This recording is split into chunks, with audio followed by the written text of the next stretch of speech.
Hello and welcome to the Commander's Quarters, your Magic the Gathering source that helps you command your budget. This show and episodes like this one are possible thanks to viewers like you. If you're looking for an easy way to help support this show, make sure that you like, share, and subscribe. Also, hit that bell notification icon so you don't miss any new episodes. You can also go check out our playmats and other merchandise at thecommandersquarters.com. Another easy way to support this show is with our TCG player affiliate links. So whether you're buying a deck or individual cards, you can use this general link right here or one in the description. And the final way that you can support this show is by supporting us directly by becoming a patron. There are many benefits to being a patron, and I truly couldn't do this without all their support.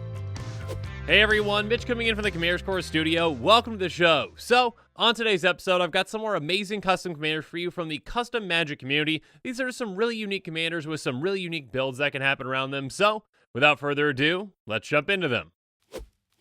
First up, we've got Confidant of Emrakul from Amish Nerd. It's a 5/5 Eldrazi for 4 colorless. It says colorless creatures you control have ingest, so whenever this creature deals combat damage to a player, that player exiles the top card of their library. By paying 1 in a colorless and putting 2 cards your opponents own from exile into their graveyards, you draw a card. And then by paying 6 in a colorless, you put a creature card your opponent owns in exile onto the battlefield under your control. There aren't many colorless commanders out there, and this one is a fantastic design in my opinion. When the ingest mechanic came out, it was pretty underwhelming for many players. There really wasn't a ton of interesting ways that it was being utilized, but this does it perfectly. Confidant of Emrakul gives you the incentive to exile cards so that you can use them. All of your colorless creatures can help you exile those cards, then you can use them for either card draw or getting more creatures. So first up, I'd make sure that I have a lot of evasive creatures in this deck. Hope of Gearfor is a fantastic one as a 1/1 flyer for 1 with some utility. Even one like Gingerbrute can be great. It's a 1/1 with haste and you can pay 1 and it can't be blocked this turn except by creatures with haste. So even if it's not evasive all the time, it can be evasive when it counts. But there are other ways to exile cards as well that can be extremely effective in this deck, like Pyxis of Pandemonium. It's an artifact for 1, and if you tap it, each player exiles the top card of their library face down. So this and some other cards kind of mill, but they mill into exile. I know that's definitely not technically correct, but you know what I mean. Again, with those cards in exile, you can use them for card draw, or if they're creatures, you can basically steal them. But if creatures are already on the field and you want those, we can exile those too. When Duplicant comes into play, you can exile target non-token creature, and as long as that card exile Duplicant is a creature card, Duplicant has the power, toughness, and creature types of the creature card exile Duplicant, it's still a shapeshifter. So basically for this deck's purposes, Duplicant becomes a vanilla copy of that creature, and then you can get that creature with your commander. And then Brittle Effigy is a simple one. It has pay 4 and tap it, exile Brittle Effigy, exile target creature.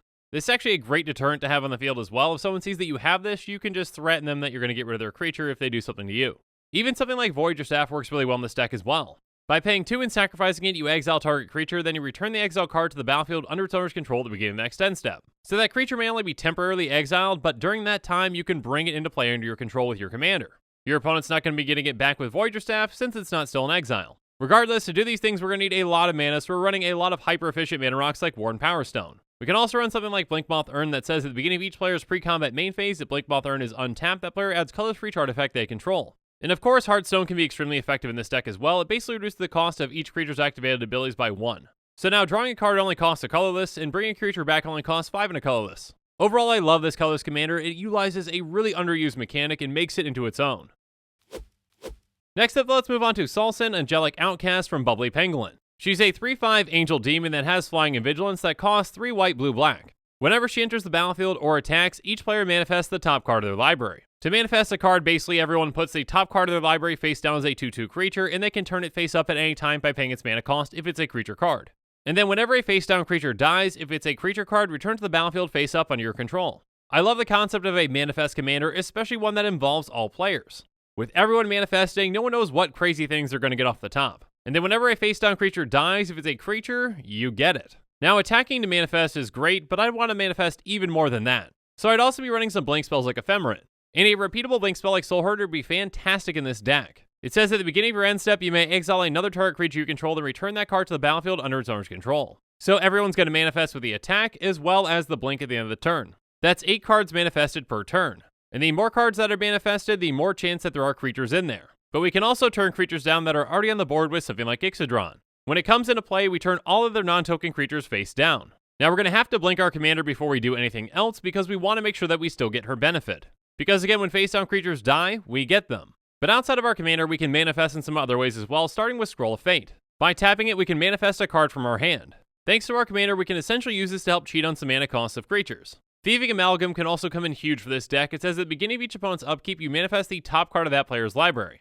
And then whenever a creature you control but don't own dies, its owner loses 2 life and you gain 2 life. So this works extremely well in multiple ways for this deck. And then there's Ghastly Conscription, which says, exile a creature card from target player's graveyard in a face-down pile, shuffle that pile, then manifest those cards. So this can give us a ton of manifested creatures at once that can die and then give us even more value. We can also run some top of the library shenanigans like Vanishment. It says, put target non-land permanent on top of its owner's library. So essentially, instead of allowing that player to draw that card, we can force that manifest. And of course, we want plenty of ways to take down all those face-down creatures. Drown in Sorrow says, all creatures get -2/-2 until end of turn, scry 1. And Petulance can be a great repeatable way to do this. It says at the beginning of the end step, if no creatures are on the battlefield, sacrifice Petulance, then you can pay a black and it deals 1 damage to each creature and each player.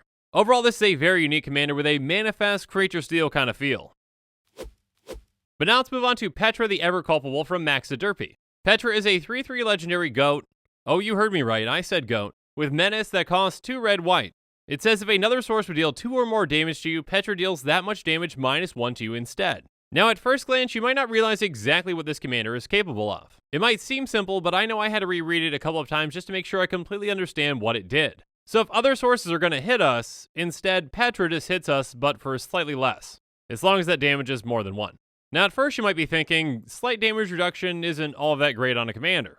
But the big thing here is, Petra replaces the damage. Instead of that source hitting you, Petra is hitting you. So first things first, your opponents can't kill you with commander damage. If they swing at you with their Voltron commander that's going to deal 30 damage to you, it doesn't deal the damage to you, Petra does. So Petra deals 29 damage to you instead. And just to clarify before I get any comments on this, no, that's not commander damage from Petra because it's non-combat damage. So unless someone steals Petra and swings at you for 21 with it, you're not going to die from commander damage from Petra. Anyways, the other interesting thing about Petra dealing the damage to you is that you can find ways to negate it.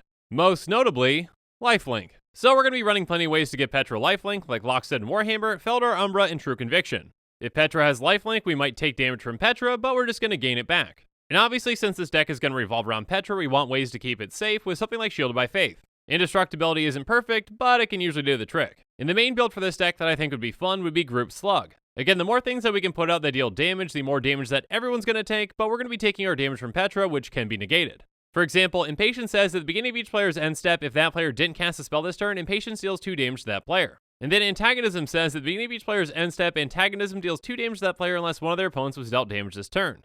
And a huge way to dish out some damage comes with Heartless Hidetsuku. We can tap it and then it deals damage to each player equal to half that player's life total rounded down. And again, with lifelink, we don't have to worry about that. We're also going to want to force players to attack with something like Angel's Trumpet.